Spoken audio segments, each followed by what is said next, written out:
Welcome to episode 390 of In Touch with iOS, the show that talks about iPhone, iPad, Apple Watch, Apple TV, Vision Pro, Mac, and related technologies. I'm your host, Dave Ginsburg, and we're going to welcome our panel this week. As always, in the first slot, Jill McKinley is here. How you doing, Jill? I'm doing great, and I'm glad it is the end of the week. Me too. Me too. In fact, I have the day off tomorrow because we're having a global well-being day. Oh. The whole company is off. So fun times. Marty Jencius is here. He seems to be in a different location. How you doing, Marty? Yeah, Global Wellness Day or something, Dave. We just ditched school. We just ditched school when we didn't want to go to it. Yeah, it was more fun that way. Yeah, I'm in Philadelphia at a conference, and had a fun time getting here this morning. That's a different story, but early in the night, waking up really quickly, having vertigo, and then attempting to drive to the airport in the dark. Not a great safety thing to do. But no. My belly's full of dim sum, and I'm ready to do this thing. Yeah. The only thing I want to know, Marty, is were there a couple people up to no good who started making trouble in your neighborhood? No. Oh my gosh. That voice was Ben Roethig. How you doing, Ben? I'm doing better now that I'm not dealing with email crap. Okay. I'm glad. Yes, you were having some struggles with your email client. Also here, Jeff Gamet. How you doing, Jeff? I'm doing all right, and I'm super happy to see you, Dave. Me too. Me too as well. And also here is Eric Bolden. How you doing, Eric? My email just came back. Oh, sorry. Yes. I'm so excited. So I'm doing really well now. Who's your visitor behind you this week? That is a chipping sparrow. Just hanging out in the sun, chilling. Okay. All right. We always can count on you for those fine looking birds. So got plenty of things to talk about this week, including Vision Pro, Mac, and all the other things. But let's just go ahead and get started here. First off, in touch with Vision Pro this week. Vision Pro OS, VisionOS 26.1 Beta 2 was released. Not much really to talk about on this. We have the actual developer release notes as a link here. Just a couple of bug fixes and different features and all that fun stuff. Eric or Marty, you have anything you want to add on it? I don't think there's really much to say about it this week, right? Well, I think one thing that would make Ben really excited, they're working on getting the game controller timing fixed. So there were some delay problems with people using game controllers, and so apparently they did some bug fixes with that. Yeah. That's about it. That'll get you killed. Mm-hmm. Anything you want to add? I am off of betas for a while. I could not take the stress. I'm just on regular releases.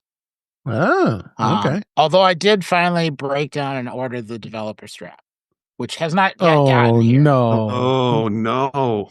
$299. But I know it massages you.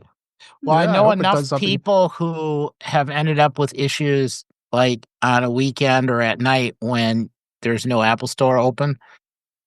And then I can do restores. So, Okay. What So is you're the doing- developer strap? You're doing This magic thing. what lets you have a USB port you can plug in. Oh, okay. We'll put a link in the show notes for Jill so she knows what it is. But yes, it is a insane, crazy developer strap. Yeah, it just massaged $290 out of Eric's wallet. $300 really. $300. Yeah.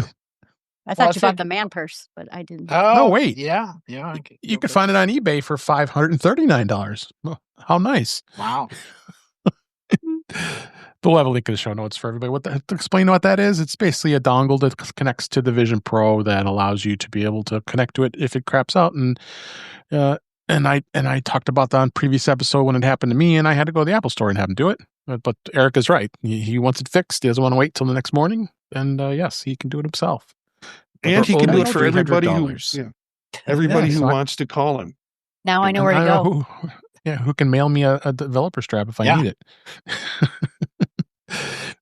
So that's about it on that part. But I wanted to talk a little bit about the elevated episodes that just came out. The first episode was Hawaii, and this is what these are. These are the immersive videos that are available on the Apple Vision Pro, and they had one for the summer, which was Hawaii, and the Hawaii one was pretty amazing.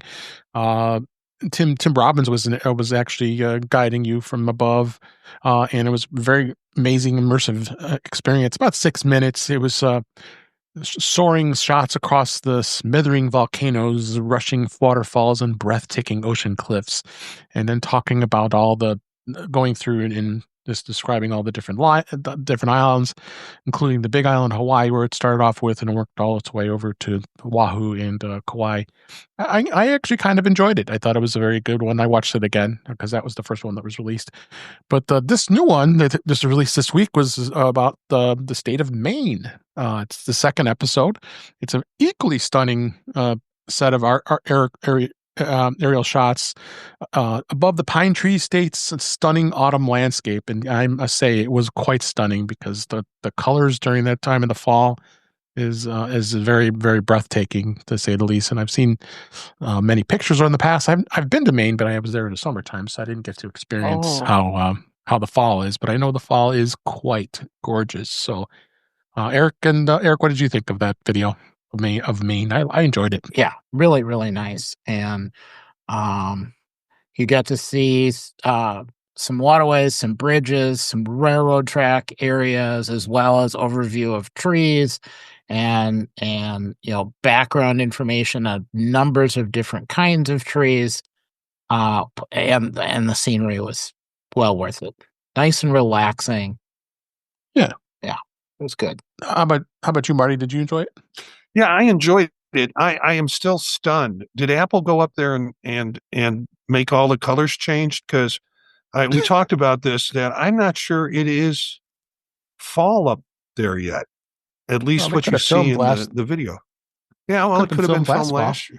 Yeah. But at this rate, yeah, now it is. But the turnaround on it must have been quick if it was just filmed this fall. Yeah, but I would probably venture to say it was filmed in last year, and they just put 2025 as the year to release it. So, hey, and Marty, I think what they really do, in the Photos app, there's that little magic wand thing. Yeah, they just click that in the summer, and it makes it fall. Well, at this rate, they're going to run out of states.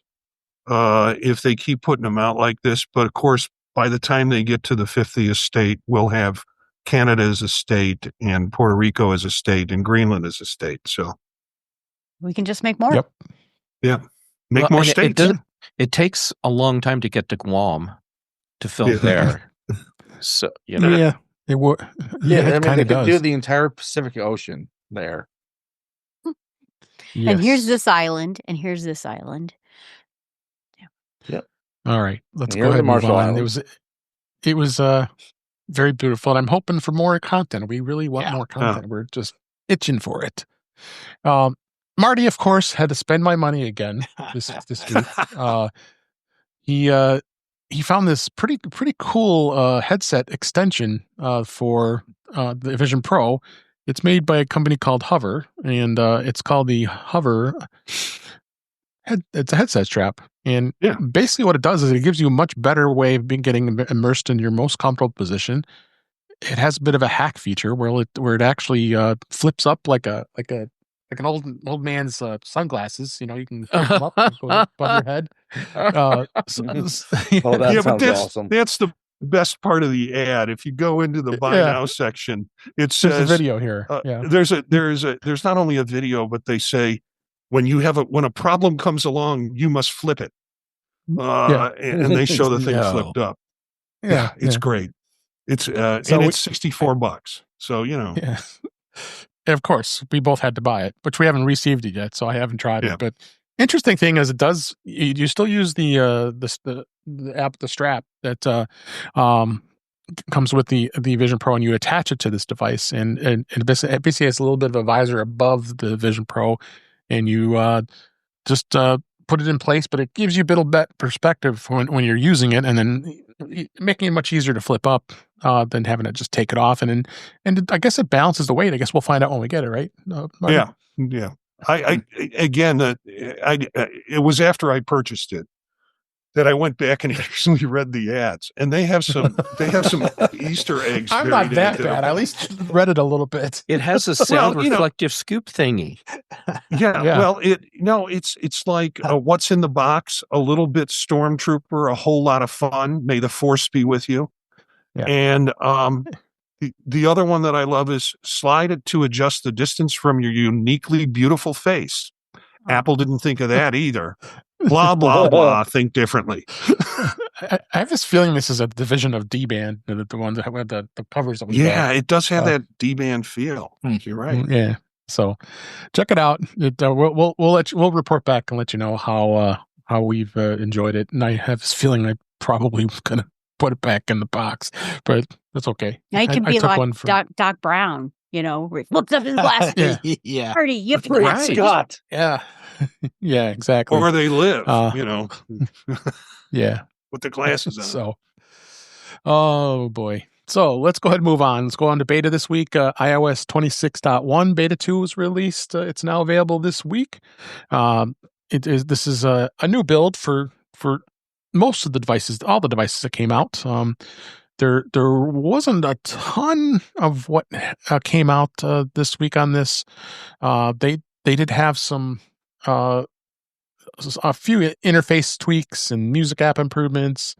They did add some more languages for Apple Intelligence. They are expanding upon the AirPods live translation. Live translation, expansion. So they're going to be adding even more languages. So it really wasn't too much. I didn't notice anything on the beta I put on my 16E. Anybody, Marty or Eric or anybody else? Did you avoid the beta on the iPhone too, Eric? Yeah. Okay. It's on my iPad mini. Yeah. Yeah. Yep. I can't. It's there. Yep. Yeah, we'll talk about the iPad in a minute. Yeah, the iPhone has one small but rather interesting change. With iOS 26, they introduced larger buttons for timers and alarms. Yeah. In 26.1 beta 2, instead of having to press stop for your alarm, you now have to slide it over. Ah.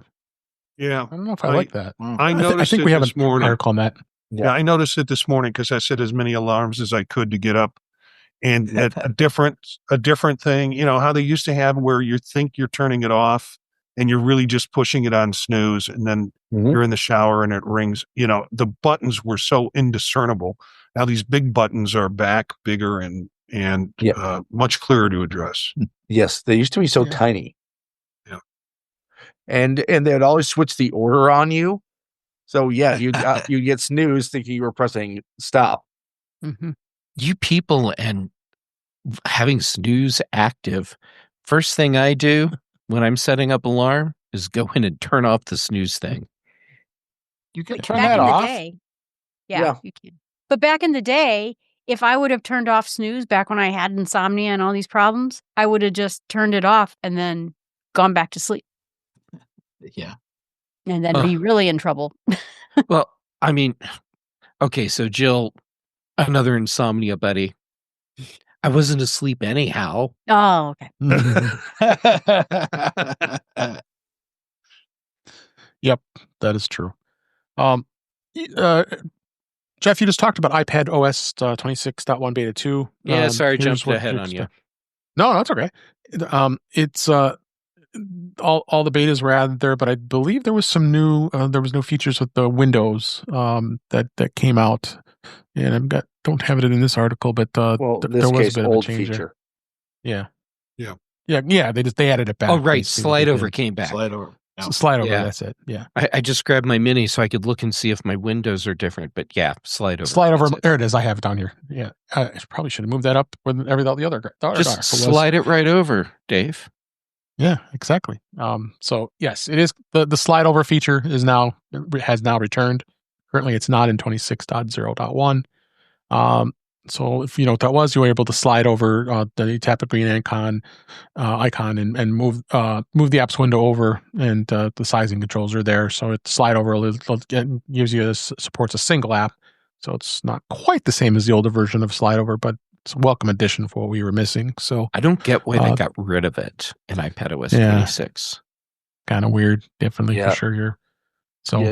It's probably one of those things where they got enough feedback asking for it, where they're like, fine, we'll add it back in windowed mode or single windowed mode.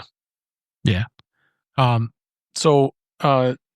then watchOS 26.1 beta 2 is out. Not much to talk about the reporting on that. So you have that available. Unless something you saw, Ben. One other thing for iPadOS on beta 2, they added a gain adjustment control for the microphone. Oh, that's good. Bad communications will get you killed. That's long overdue. Yeah. Especially when podcasting on an iPad, since it's now actually possible. Yeah. tvOS has its new for the TV, Apple TV 4K. So that is released. Not much to really report on that.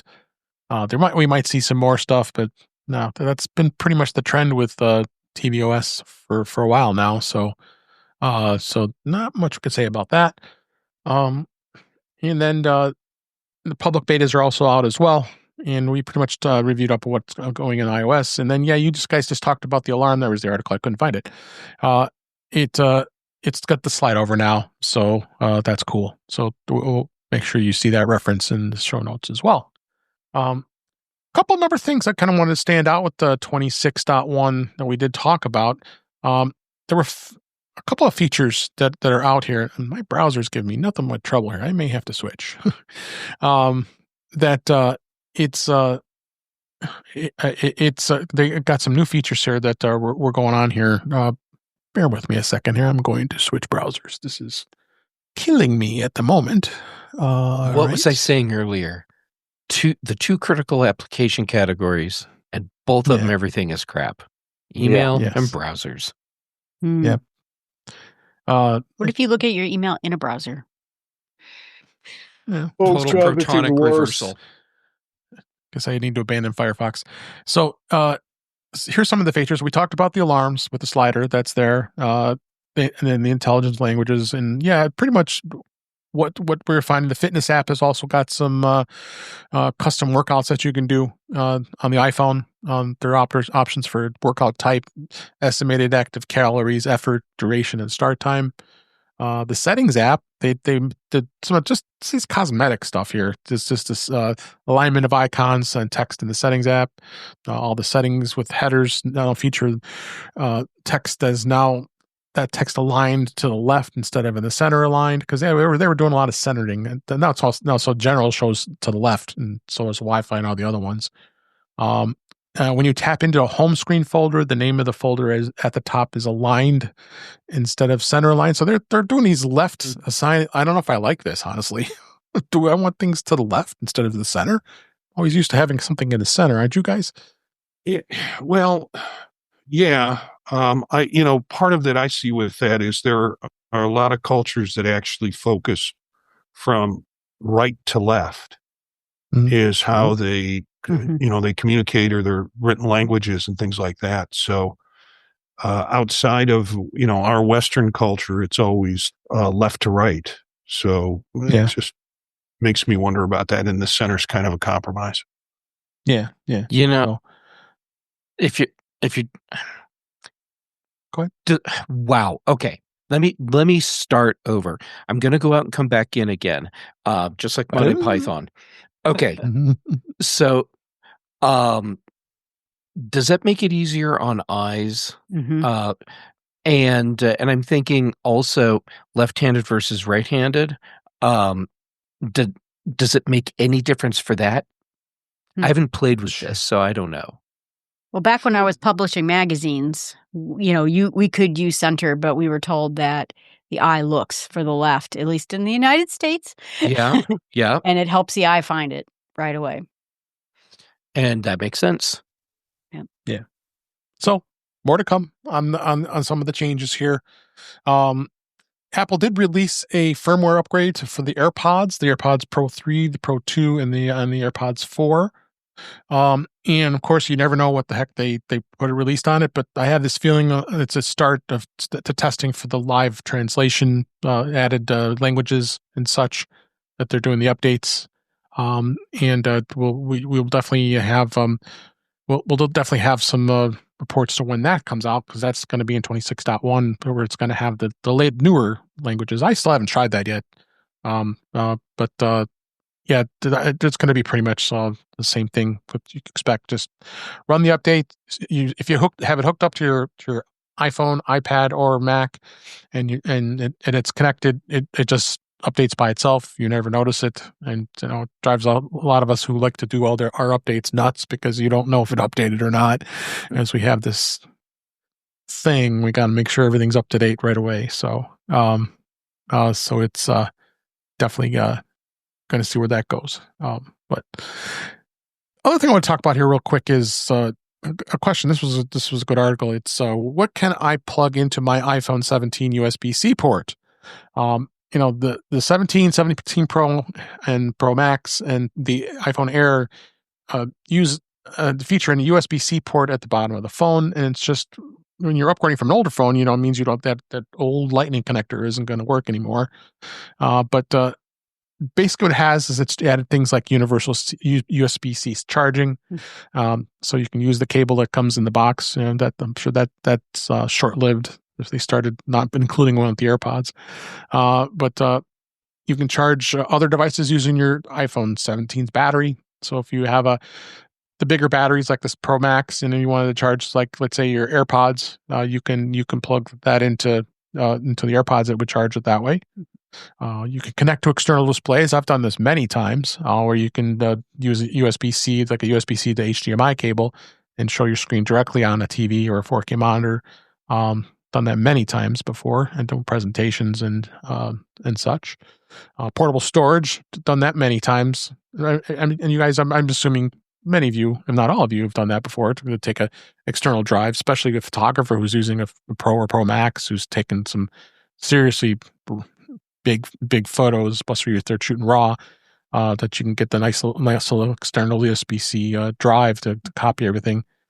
You can even connect Ethernet if you wanted to. That has capabilities of being able to have Ethernet if you wanted to have a wired internet connection for some reason. If it's critical, you have a solid internet connection instead of Wi-Fi.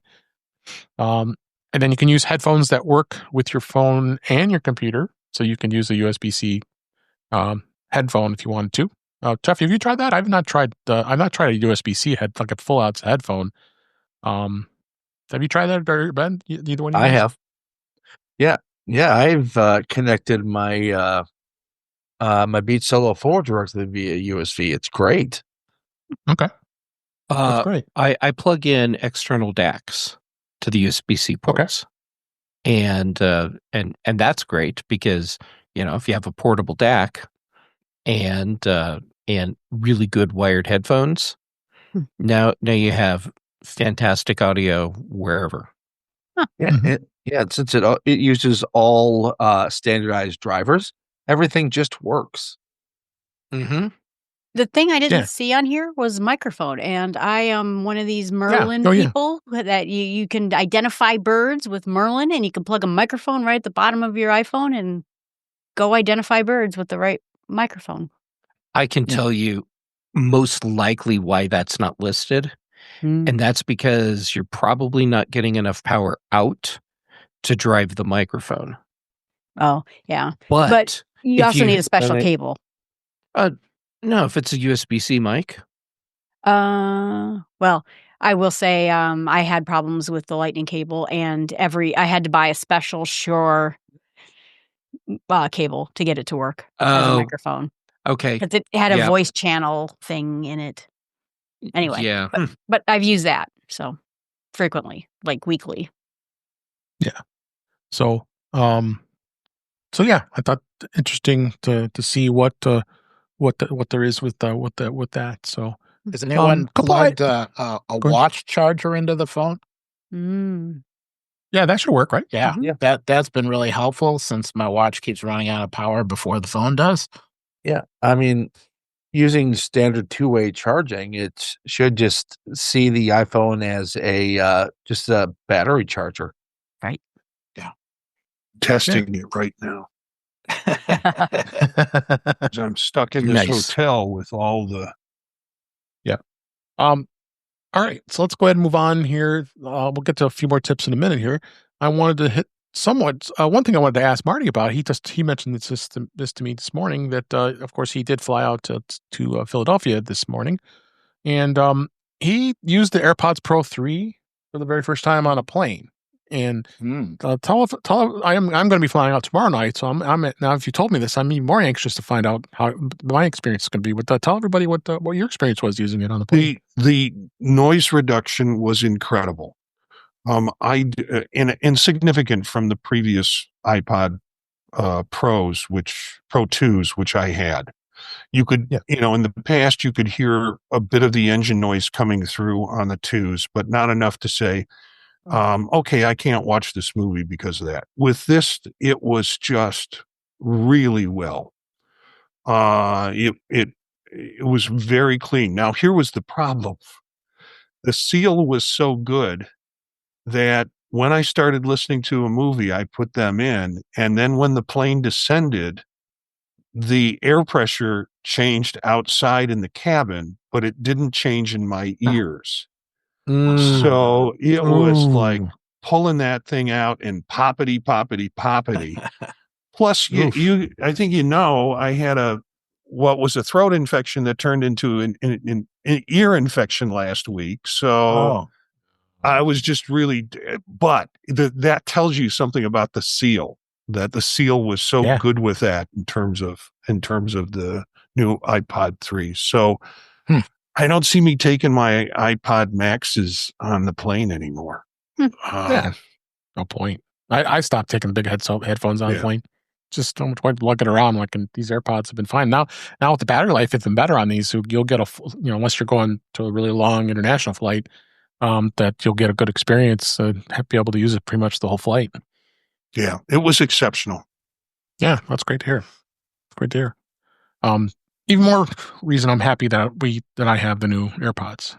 Yep. So, and Dave, one little update on the question that was just asked on the last story. Yep. Yes, an iPhone will charge an Apple Watch. Yeah. Thank you for doing that. I'll put that in the show notes. In fact, it will charge an Apple Watch while the phone itself is being charged by MagSafe. Wow. Wait, Mine wasn't being charged by me. Mine wasn't being charged by MagSafe, but it did charge the Apple Watch. Yeah. So that's kind of something to think. And a phone hooked up to a phone and then a watch. Yeah, why? I might as well just bring my. I might as well just bring my my Apple Watch with my watch charger and just use MagSafe and that. And then you're done. That kills off two birds with one stone, right there. I think a watch, a phone, Christmas tree lights, a watch and a phone, and a disco ball. And a disco ball when you're in your room, I'm sure. Oh my gosh. A couple more tips I want to hit on with iOS 26. One of them, again, we go back to AirPods here. Keeping your AirPods connected when you get into your car. If you wear AirPods during your commute, and if you don't want your podcast music to suddenly blast through the car speakers when you start the engine, there's a new setting in iOS 26 that can ensure that it doesn't happen. Apple has thoughtfully added a new keep audio with headphones setting that prevents your iPhone from automatically switching audio to CarPlay or other Bluetooth speakers when you're already listening to them through your AirPods. And here's how you toggle it on. There's instructions. So you're basically you go into the settings app, general, AirPlay, and continuity. And it says there's a check off there. Keep audio with headphones. You turn that on. And with that setting, enable your music, podcasts, or calls will continue to stay with your AirPods even after your iPhone connects to your car's Bluetooth system. So you can always manually switch to the car speakers if you want to the control center AirPlay. And this feature also works with other wireless headphones too. So it's beyond useful for beyond in-car scenarios. Stops that from jumping real quick there. That was a good tip. That you could do that for Bluetooth there. You shouldn't listen to your AirPods while driving. I would agree. But it blocks out the guy who's tailing you and honking because you're slowing him up. And honking at you because the bridge is out and you're about to drive over the edge of it. Oops. Wow. That went dark. No kidding. You would not see the bridge whether you your AirPods in or not. Yeah. But other than certain use cases, or which may or may not be legal depending on your state, if you're going out running, have your AirPods in, and need to turn on your car just to have the AC on, but don't want necessarily everybody else in the car hearing your conversation. Yep. Or if you're not leaving, there are definite use cases for this. And of course, everything will end when you put your AirPods in their case. Yep. Or in my case, you put your AirPods in your case when you haven't been listening to music, and then your iPhone just starts playing music. What the hell's up with that? Sounds like iOS. Yeah. And then couple other tips here. iOS 26, you can see your full call history with any iPhone contact. It's buried within a hidden history that lets you see every call you've ever exchanged with a specific contact, potentially going back years. You might not know this, but you can access this detailed call history in seconds. Viewing the new extended history can come in handy when you are needing a recall when last spoken with someone. It's also pretty useful when you want to verify a call duration for whatever reason. How do you get to it? You open the iPhone app, the phone app on the iPhone. In the unified view, you find the contact in the recents section, and then whose call history you want to view. Tap the contact's name. If you're using the classic interface, you tap the little icon next to their name, and then scroll down the call history, and then it brings up all these different lists of histories and what somebody you've talked to. I didn't even know about this. Did you guys? That's really neat. I did not. Your spouse's attorney probably knows about it. That would be right. And I checked what my spouse's calls. I've been thousands of them in that history. Yeah, this is what I call evidence. Yeah, Turn it off. And then one other tip relating to the iPhone: make your iPhone wait on hold for you. If you make a call and it's placed on hold, a new feature in iOS 26 will do the waiting for you, so you can do other things. Hold Assist, it's called. It listens for hold music playing and then alerts you when the person comes on the line, so you can pick up the call. Hold Assist is available on any iPhone that supports iOS 26. It's not. No, and it is not Apple Intelligence feature. The feature works automatically on demand, and there's no settings to toggle or no settings setup required. There's just a few things worth knowing when you expect the time when you're to use it. So when you place the call on hold during a phone call, the hold assistant will automatically launch after 10 to 15 seconds. You'll know about it when the notification appears on the screen asking hold this call. Tap hold the button to activate the hold assist, then tap the X to dismiss the notification to stay on the line yourself. And then when the hold assist is active, you just return the iPhone to the iPhone's home screen. A notification will appear briefly confirming that you're on hold, and you continue on to whatever you're doing until it then notifies you in the dynamic island for live activity that it's and it actually shows that is this person from customer service. Can I assist you? I thought this was a really cool feature because so many times we sit on hold and you have it on speaker for 20 minutes trying to get a hold of somebody, and now you can just be on your merry way and just watch for it to be visible. So I tried it cool last stuff. week.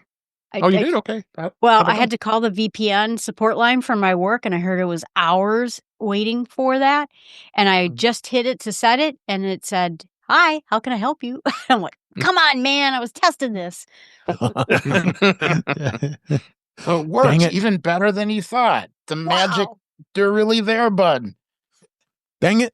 No. It probably makes them listen to their own hold music. That's what I thought. That's what makes them pick up the phone right away. I want to make sure I recognize everybody in the chat tonight at youtube.com/intouchedbyos. We see Witherbucket and Cletus is in the chat, a number of others. And Witherbucket said that I saw the option come up on a phone call recently. Didn't feel brave enough to try it yet. I can't say I blame you, but you can join us every week here in the chat and interact with us while we're recording the show live here on youtube.com/intouchedbyos. So let's go ahead and move on to In Touch with Mac. A couple quick things. They did release Tahoe 26.1 Developer Beta 2, and I believe the public beta is out as well. So I didn't notice a ton of stuff that was changed in it. I think basically bugs and AI groundwork is basically what they've added. So not much to note. Any you guys on beta notice anything, Ben or Marty or even Jill? No, I think this was uneventful. It's just kind of weird because you get a beta, and then it takes you maybe a day or so to load it, and then you start looking for things. You don't notice any change, and then you get another beta, and you begin to doubt what you missed on the last beta, but it doesn't appear like we're missing much. Yeah. It's basically like an Apple TV beta. Yeah, pretty much. Hey, the Apple TV beta cleaned up my darks in my TV, so that did something. Nice. Yeah. One app I found, which I thought was cool, it's called Folder Quick Look. Anybody try this before? Yeah. No, but I downloaded the second I saw it in the notes. Okay, good. It's basically a preview folder that archives content, including zip, rare, and more, that it will instantly, in the Mac OS Quick Look, just select a folder and press the space bar, just like like you normally do in Finder, but this goes even more.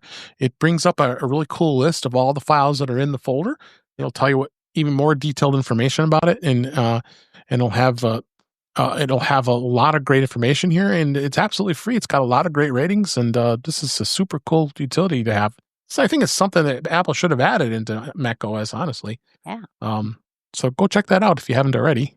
And thought that was really cool, this app for Mac. So it's even installing right now.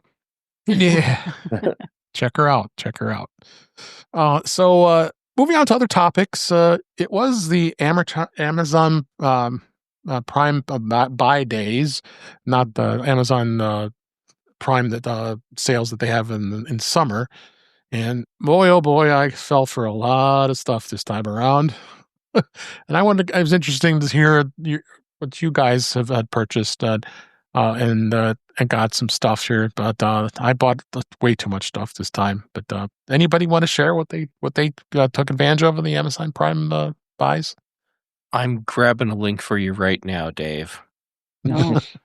So you're gonna make me buy something, right? Oh, too late. No, well, Dave, you already know what this is because I sent you photos of the whole setup in action. So what I bought, it's going into the private chat right now, since I can't get into the YouTube live chat. Or you can do show notes too. Oh, right. I'll put it in the show notes. Okay. So this is a camera mount arm that it articulates. And so you can attach it to your desk, or if you have, like in my case, right up here, there's a pole that I have a studio light on.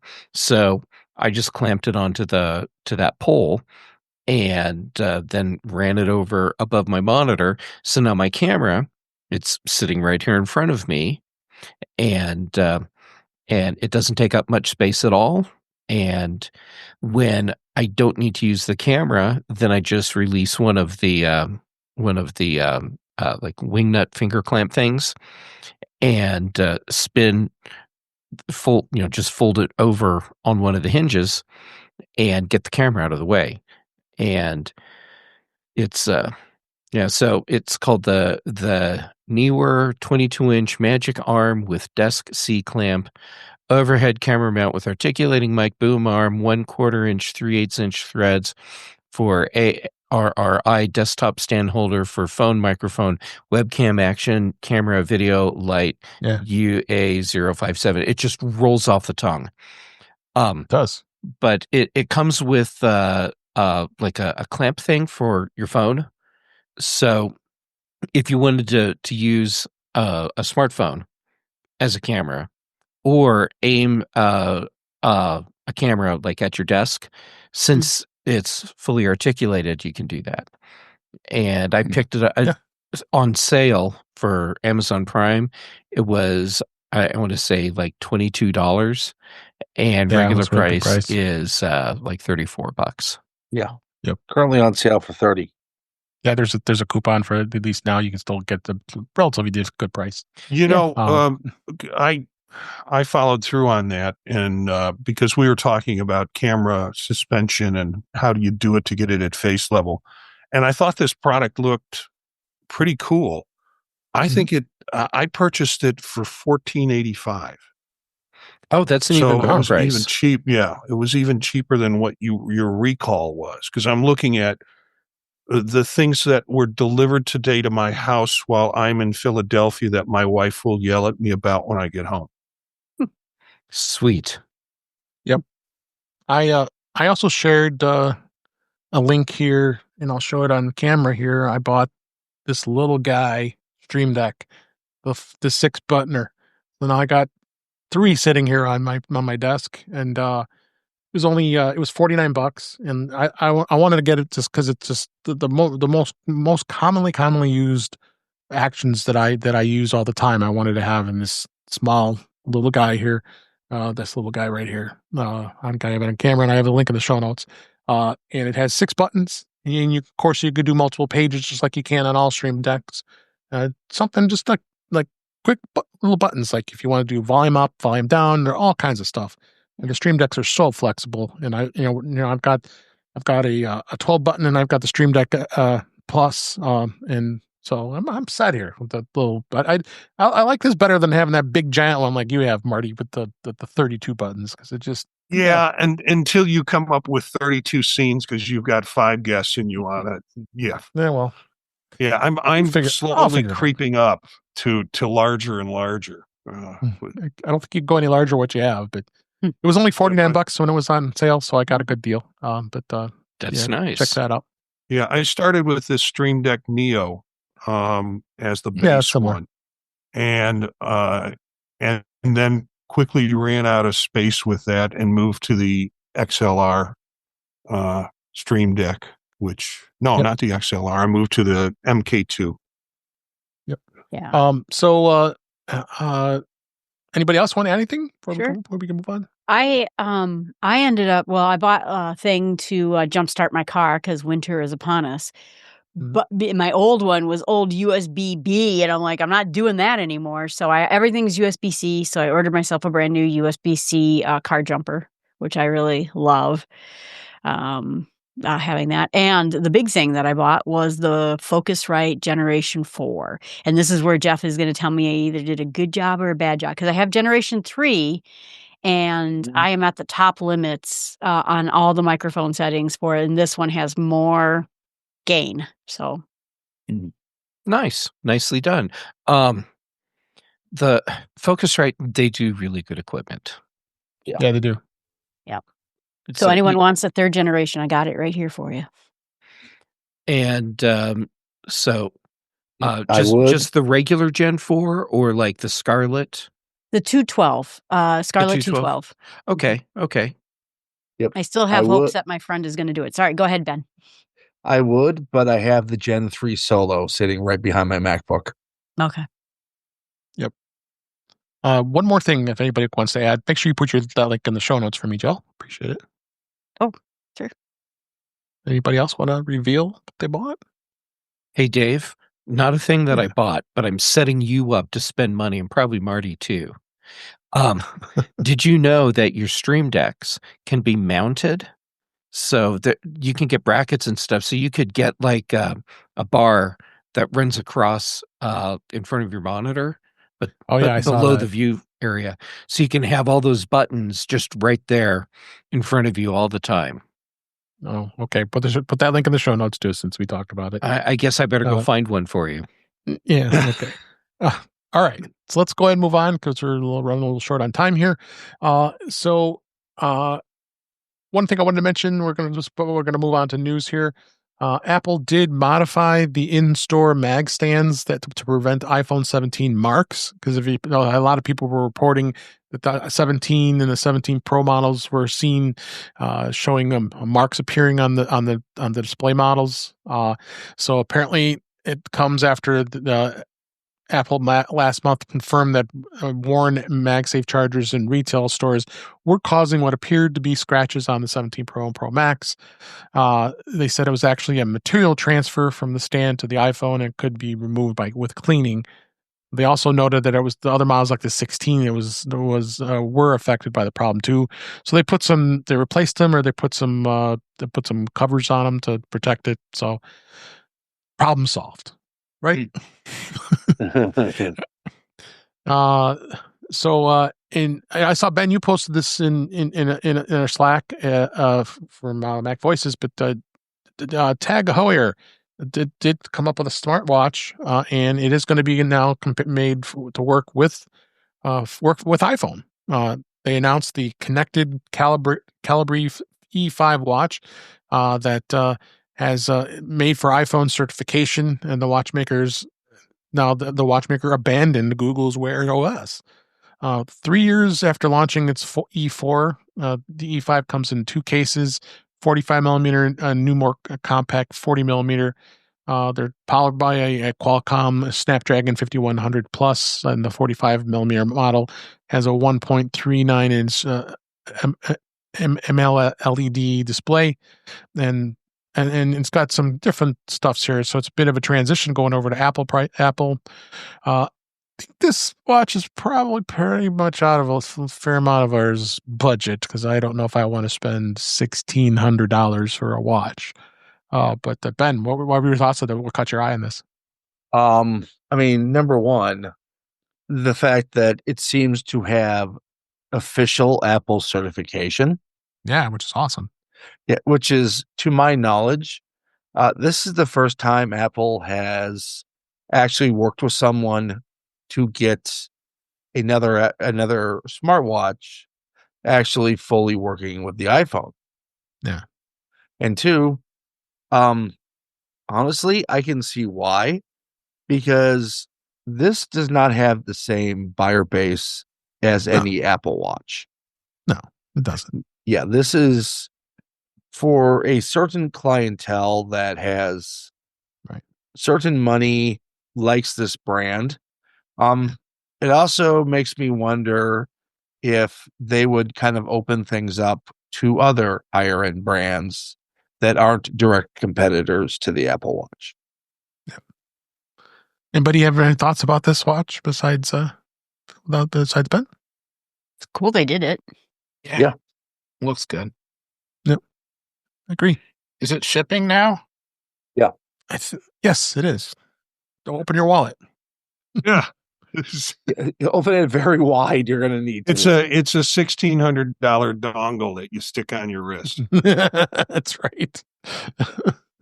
Well, I noticed Webb was asking, so I thought I would. Oh, was he? Oh, yeah. Was that Webb's? For Webb, that'll be just what he found in his couch cushion. God.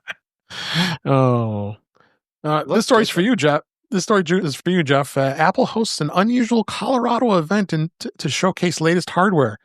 Apple had invited a group of social media influencers into Colorado this week for an unusual event involving group hiking, trail running, and other outdoor activities designed to showcase the company's recent launch of the 17 Pro Max, the AirPods Pro 3, and the Apple Watch Ultra 3. The invitations was shared on X, Twitter, and and they said, "Hi, Johnny. We're so excited to welcome you to Colorado. Please enjoy this bag of essentials during your time here, and see you soon." And it had a backpack of and blazed with Apple's logo and a white flask. I got some Apple swag out of the deal. Mm-hmm. So, what do you think, Jeff? You missed it. I missed it. And they didn't invite you. Or maybe they did, and the email is lost somewhere in the mail app, and I just can't find it. Okay, so cool idea, and I'm sure that even beyond In Touch with iOS, they're getting a lot of coverage about this. Yeah.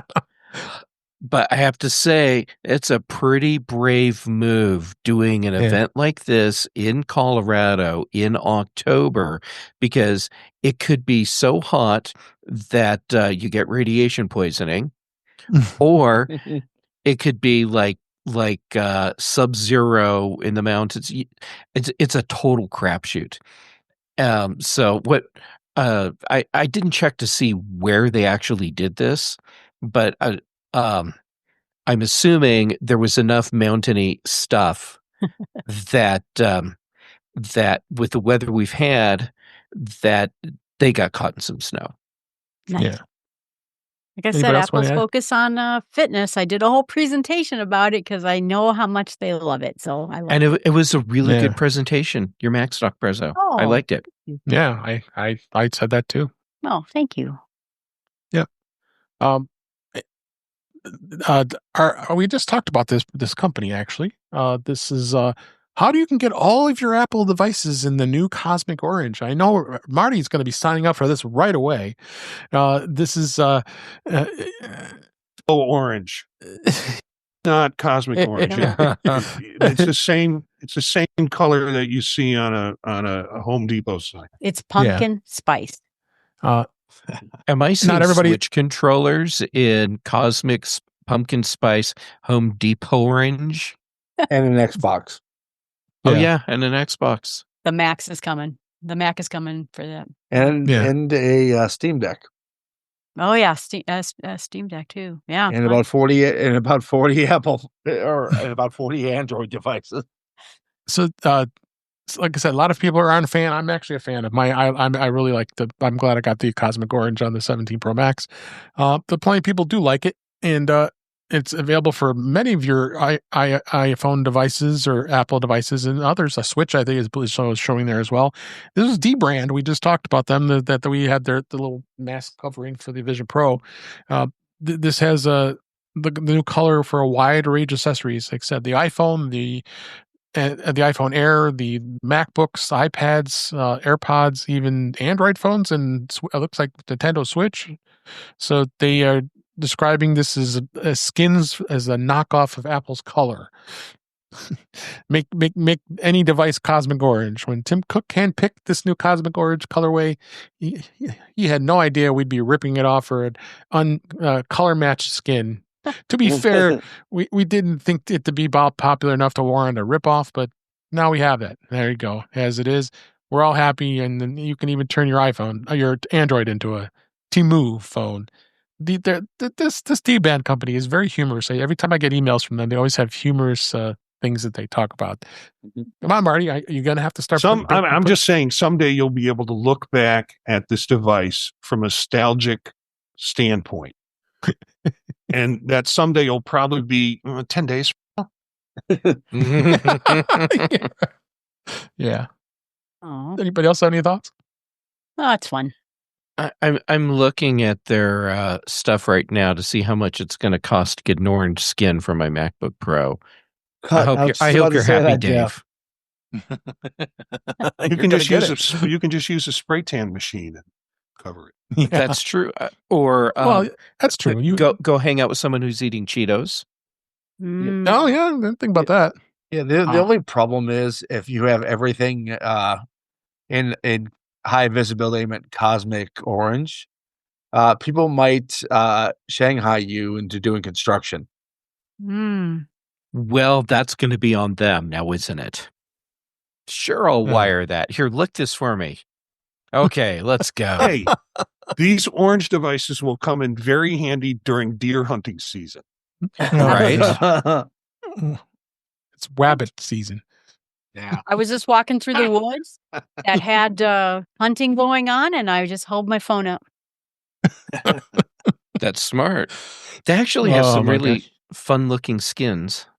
I like the AirPods Cosmic Orange. That's a nice, that's a neat idea. Yeah, D-band. Just leave it to D-band here. Yeah. Anyway, a couple more stories here before we wrap up. More Apple Apple apps are now getting the liquid glass redesigned.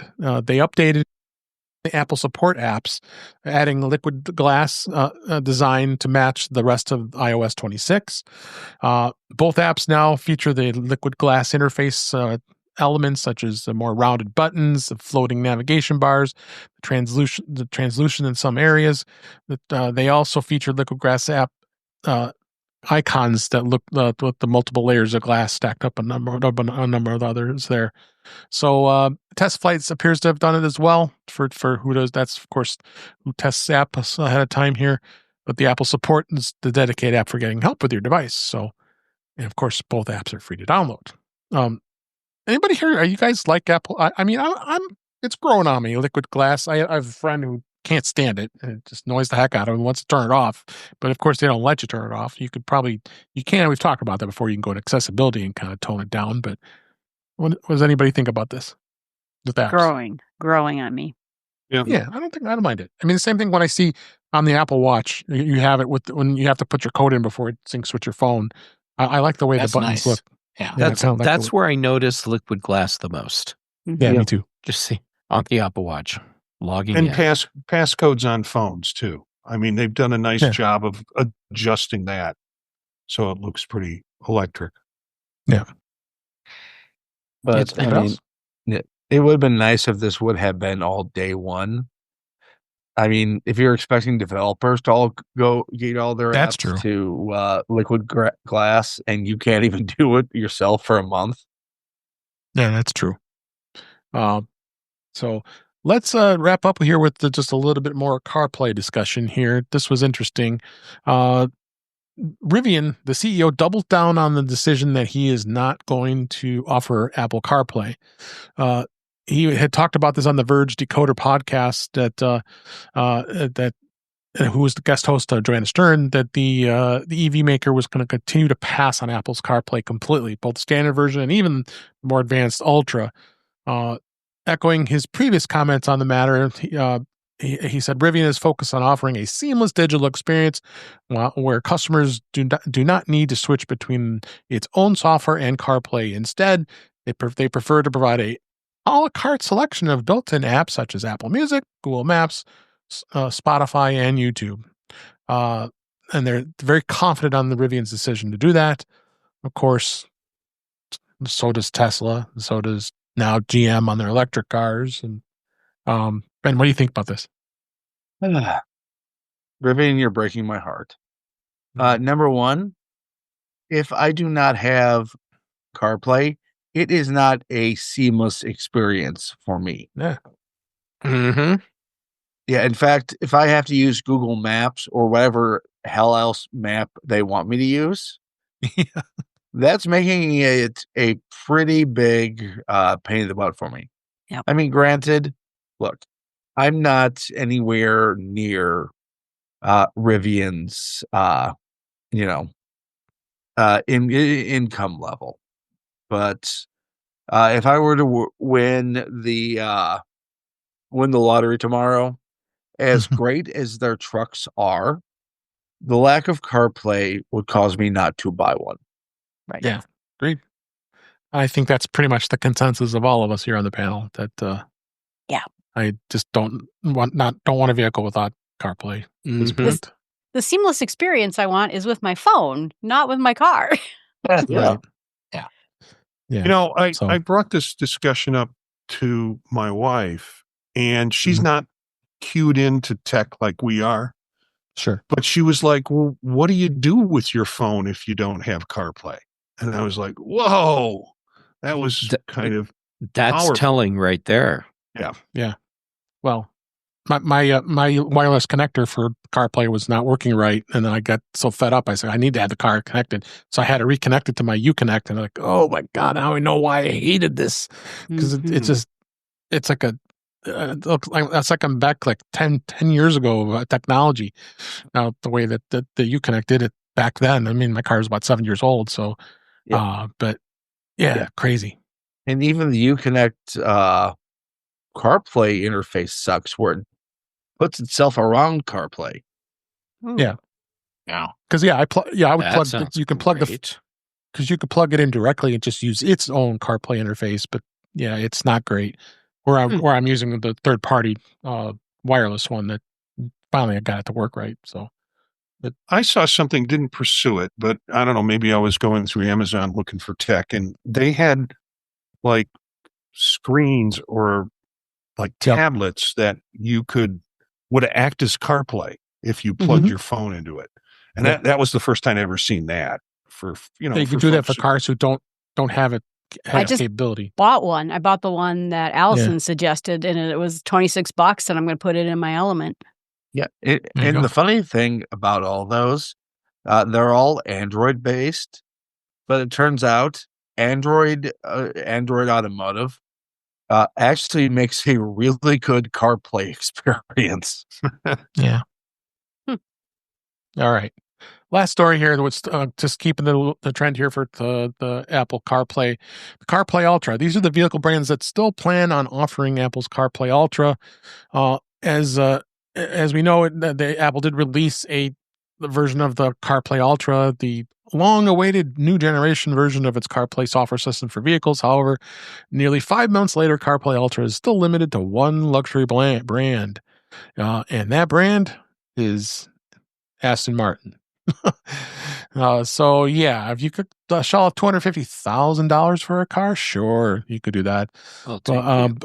In May of this past year, Apple and many other car automakers were planning to offer it, including such brands as Hyundai and Kia and Genesis. At this time, it said CarPlay Ultra would begin expanding to more vehicles around the world in the next 12 months, which now they've said this before, 2026. Apple first previewed the next generation CarPlay all the way back for WWDC in 2022. We're going back 3 years now at this point. And at the time, it shared a long list of automakers that were committed to offering the software system. That list is more than 3 years old, and it's not entirely accurate anymore. And I'm not going to go through the whole list there.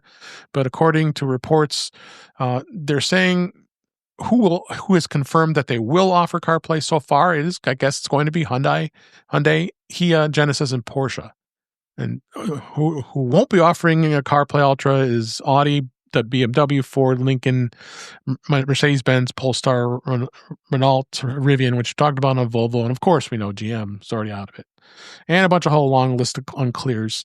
This is just becoming like a big debacle as far as I'm concerned. I mean, it might get to a point where Apple may have to just abandon the thing. It's going to be anything going on with that. Jeff, what do you think? Don't rush to call this a debacle, although you may very well be right. The development time frame for cars is slow.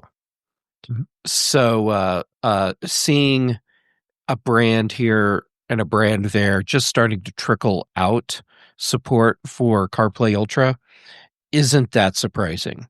And so I would expect over the next 5 years, we're going to see more cars supporting this. However, the number of car manufacturers that have been backtracking on supporting CarPlay Ultra is a little concerning. So I will temper your concern about this being a debacle with saying it probably won't be a full debacle, but the level of support that we as Apple product users would like to see, I don't think we're really going to get that out of CarPlay Ultra. Yeah, I would agree with that. Anybody else want to add anything to this? Yeah. This was a fantastic idea, but the number of car makers that Apple is royally pissing off is concerning. Yeah. Yeah. Ford has been, Ford has been Apple's biggest cheerleader for CarPlay in the last couple of years. Mm-hmm. But when Jim Farley, yes, relation to Chris Farley, comes out that and just says ruins the joke. Yeah. Yeah. It comes out and says that they have been notoriously difficult and demanding on this. I mean, it's got to be something where Apple meets in the middle with each individual car maker, or it's not going to work. Yeah. And I think what Jeff said was right, is that it takes a long time. And I think that they just have to talk about it. And a lot of them, I think there are two camps. There's those who are deciding they're software developers and they can make great interfaces and they want to have their own subscriptions. And like I said, Subaru tried it. They started making their own apps and they quickly got out of it and said, and ended them. And so the rest of them are thinking, we're not software developers, we're car makers. Wouldn't it be nice if software developers actually made this kind of thing? And I think maybe it's just hopeful thinking on my part, but I think cars will start to adopt it once they see how it goes for Aston Martin. Yeah. See, my perception on this is, if you look what the design shows, how it is in Aston Martin, that's a really specific display designed for the dashboard of an Aston Martin. And another car dealer picks it up, they're not going to be able to necessarily have the same integration. When you look at CarPlay as it is for the rest of us yahoos, it's a square with a bunch of icons on it. Mm-hmm. That translates to a lot of dashboards.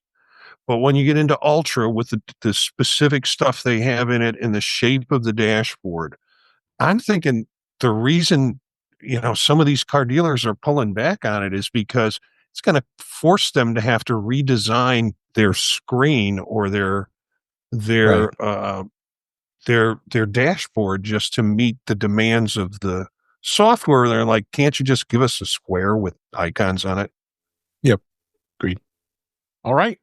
Well, that was a great conversation about CarPlay. We had a number of CarPlay stories this week, and great topics all around this week. So, let's go ahead and wrap up. And that's a wrap for this week. Please send your comments, questions, suggestions to our email address, which is at feedback@intouchwithios.com.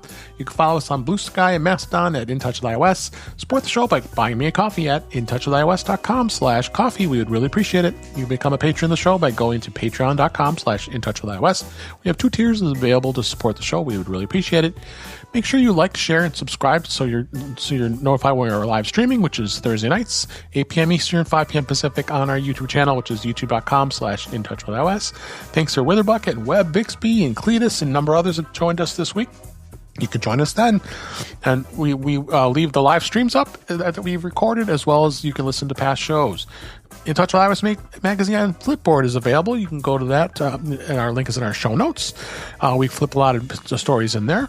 You can subscribe to the show in your favorite podcatcher, including Pocket Cast, Overcast, Apple Podcasts, and many others. But better yet, just go to our website where all the links to all the ways to listen to us are there. I am Dave Ginsburg. You can find me at Blue Sky and Mastodon at DaveG65. And let's do a reverse order here. Eric Bolden, thank you so much for being here this week. Where can people find you? I can be found out in the woods, but if you don't want to go traipsing around out there, I'm on Mastodon at EABolden at mas.to. Otherwise, beginning of the week on Mondays with Vision Profiles in VisionOS, Tuesdays on Mac Voices of macOS, and of course here on Thursdays, rounding out the week with iOS, iPadOS, macOS, VisionOS, just to complete the week's news. Thanks for being here. Jeff Gamet, thank you for being here. Always a pleasure. Where can people find you? Dave, it's always a treat to hang out with you.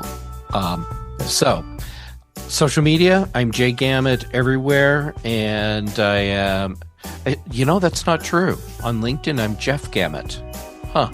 Anyhow, Jay Gamet on most all the social medias, and I'm most active right now on Mastodon, Blue Sky, and PixelFed.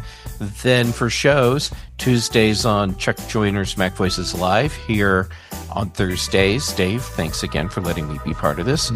Then British Tech Network, Big Show on Thursdays, Mac Show on Fridays. Brian Chaffin and I do the Context Machine. We just released another episode right before In Touch with iOS started tonight. And Patrice Brendamore and I do Retro Rewatch. Thank you so much. Ben Roethig, thank you always for being here. Appreciate it. Where can people find you? Well, you can find me at Ben Roethig on social media. My writings and ravings on roethigtech.com. You can also find me on such podcasts as Mac Voices Live with the aforementioned Chuck Joyner and the also aforementioned British Tech Network shows, The Big and Mac Show. Thank you so much. Marty Jencius, thank you for joining us. If you traveled to speak over there in Philadelphia, appreciate it. Where can people find you? Thanks for having me, and it's always fun part of this near the end of the week.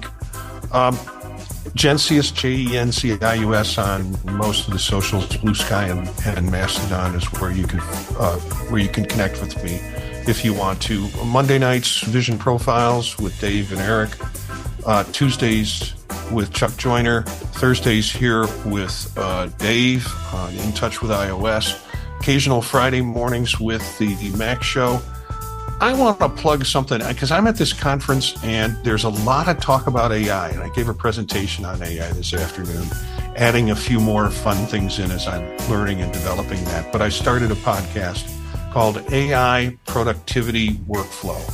I had more people at the conference come up and tell me that they've been listening to that, which just surprised the hell out of me. That's super cool.